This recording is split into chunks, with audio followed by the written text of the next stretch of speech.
Hi, my name is Amber, and I work at the Children's Department at the Boyle County Public Library. Welcome to the first episode of Tween DIY. Today, I'm going to be showing you all how to make a Pokemon terrarium. Make sure you have your bag of supplies and find a good place to set up.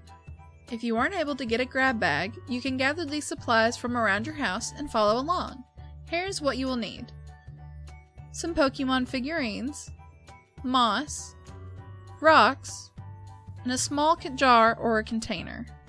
Feel free to add any extra decorations to your terrarium. You want your Pokemon to have a really nice little habitat.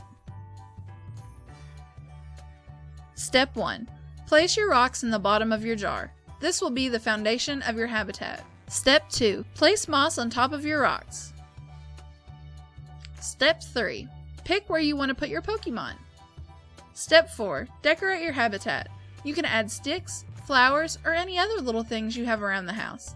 I picked some flowers from my yard and found a little stick. Okay guys, here's what my Pokemon terrarium looks like. I'm really happy with it and I think it's a perfect home for my Pokemon. Feel free to share any pictures you take of your Pokemon terrariums with us on our Facebook page.